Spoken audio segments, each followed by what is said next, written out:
샬롬. 10월 7일 새벽 말씀 묵상입니다.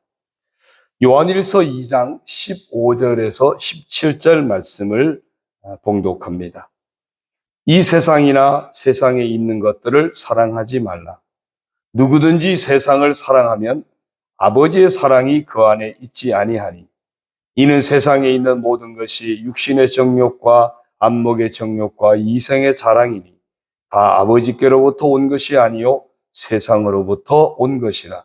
이 세상도 그 정욕도 지나가되 오직 하나님의 뜻을 행하는 자는 영원히 거하느니라.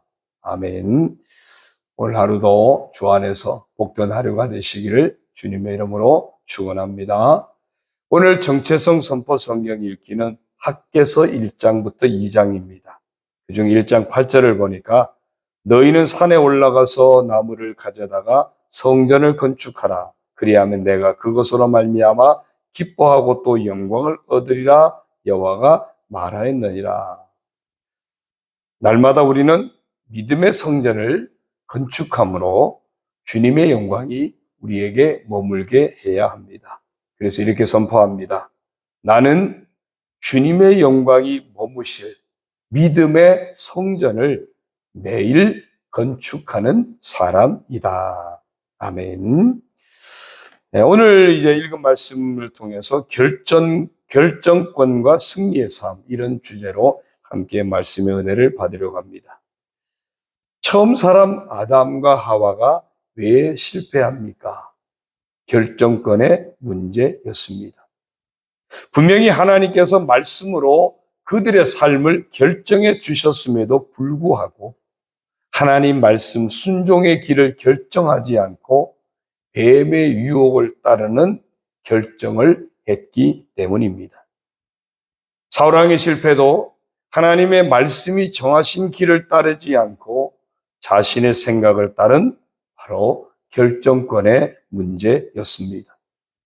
그런가 하면 둘째 아담 대신 예수 그리스도의 승리나 믿음의 사람 아브라함의 승리의 경우 역시도 결정권의 문제였습니다. 저들과는 반대로 하나님의 말씀이 정하신 길을 결정했기 때문입니다. 악한 사탄의 계략은 결정권의 문제를 자신이 가지려고 합니다. 오늘 본문을 보면 세상이 결정권을 가지려고 하고요, 욕심이 결정권을 가지려 하고, 궁극적으로는 사탄 자신이 결정권을 가지려고 합니다.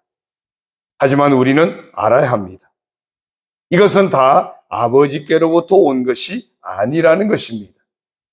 아버지께로부터 온 것이 아니라면 그 무엇도 우리에게는 복이 될 수 없습니다. 아무리 많은 것을 가졌다고 할지라도, 누리고 있다 할지라도 다 지나가는 것에 불과합니다. 오직 하나님의 뜻을 행하는 자, 곧 결정권을 아버지께 드린 사람만이 영원히 거하며 하나님 아버지가 주시는 참된 복을 누릴 수 있습니다. 그런데 우리는 어떻습니까? 지금도 여전히 선악과에 눈을 돌리고 있습니다. 먹음직도 하고 보암직도 하고 지혜롭게 할 만큼 탐스럽기도 하기 때문에 눈을 떼지 못하고 있는 것은 아닙니까? 세상에 있는 모든 것들이 우리 육신을 즐겁게 하고 눈을 즐겁게 하고 권력이나 명예를 가져다 줄 것처럼 보이기에 계속 눈을 떼지 못하고 살고 있는 것은 아닙니까? 어떻게 해야 합니까? 예수님의 제자들 생각해 보십시다. 그들이 예수님을 따랐던 이유들도 이와 다를 바 없었습니다. 온갖 하나님의 능력을 펼쳐 보이실 때 저들은 열광하며 예수님을 따랐습니다. 예수님께 당신의 나라 임하실 때 좌우편에 앉게 해달라고 간청까지 했고, 이를 시기한 제자들 또한 같은 마음이었습니다. 이랬던 그들이었기에 자신의 욕망이 채워질 것 같지 않아 보이니까 예수님을 은삼십에 파는 자도 있고, 예수님을 모른다고 3번씩이나 부인하는 자도 있고, 다 예수님을 버리고 도망쳐 버리기까지 했습니다. 어쩌면 오늘 우리들의 모습 또한 이런 모습은 아닙니까? 나름대로 신앙생활을 한다고 하지만 우리의 만족이 추구되지 않기에 신앙생활이 약화되고 사명도 약화되고 쉽게 낙심하고 주저앉고 그러는 것은 아닙니까? 예수님을 믿는 것이 우리의 만족을 채우기 위한 목적에 붙들려 있는 것은 아닙니까? 그래서 수틀리면 집어 던져버리는 것 또한 아닙니까? 그런데 이랬던 제자들이 달라졌습니다. 그들의 눈을 떼지 못하게 했던 세상의 것들이 다 아버지께 속한 것이 아님을 알게 됩니다. 결국은 다 지나가는 것들이요, 없어지는 것들이요, 의미 없는 것들임을 알게 됩니다. 오히려 아버지께 그들의 삶을 온전히 의탁하는, 영원히 거하는 삶을 택하게 됩니다. 어떤 일이 있었습니까? 무슨 일이 일어났습니까? 사도행전 1장과 2장을 보면 알 수 있습니다. 예수님이 승천하시기 전에 제자들에게 말씀하셨습니다. 너희는 예루살렘을 떠나지 말고 아버지께서 약속하신 것을 기다리라. 너희는 몇 날이 못 되어 성령을 받으리라. 오직 성령이 너희에게 임하시면 너희가 권능을 받고 예루살렘과 온 유대와 사마리아와 땅 끝까지 이르러 내 증인이 되리라. 제자들은 예수님의 말씀을 붙들고 예루살렘을 떠나지 않았습니다. 함께 모여 전심으로 기도했습니다. 그들에게 약속하신 성령이 임재하셨습니다. 저들이 모두 성령의 충만하심을 받아 하나님의 큰 일을 말하는 언어가 달라졌습니다. 예수 그리스도의 복음을 전하는 증인이 되어집니다.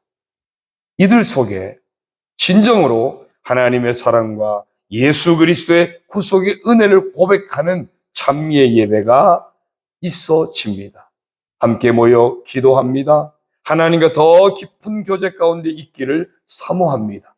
성도들이 함께 모여 자신의 것을 기꺼이 나누며 사랑의 교제를 나누게 됩니다. 진정한 하나님 나라의 모습, 참된 교회의 모습을 보여줍니다. 참된 승리의 삶이 무엇인지를 보여줍니다. 이제 이들의 삶의 결정권은 하나님 아버지께 있어졌습니다. 아버지가 원하시는 삶, 아버지가 기뻐하시는 삶을 순종하고 따르는 삶, 결정권이 언제나 아버지께 있는 삶, 예수 그리스도를 본받고 따르는 삶을 살게 됩니다. 예수님을 만난 사람들이 깨어 말씀 붙들고 기도하는 중에 성령의 사람으로 변화되면서 이런 놀라운 변화를 만나게 됩니다. 이것은 믿음의 선배들 모두도 그랬습니다.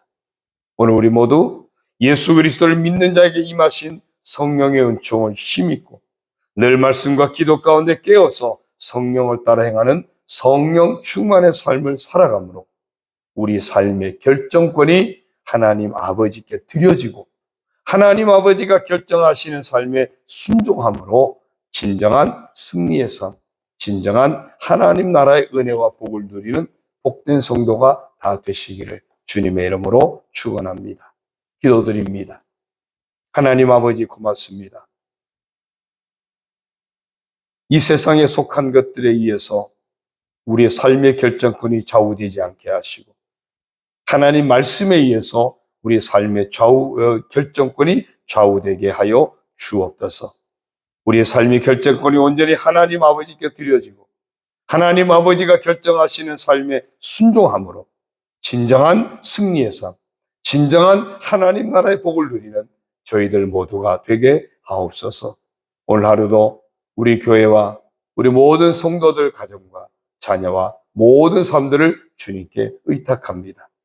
투병 중에 있는 성도들 치료하시고 다음 세대들 그들의 앞길을 선하게 인도해 주시고 여러 가지 시련 가운데 있는 성도들 주님의 은혜로 이겨내게 하시고 주의 영광을 나타내며 하나님의 복을 누리게 하여 주옵소서. 예수님의 이름으로 축복하며 기도드리옵나이다. 아멘.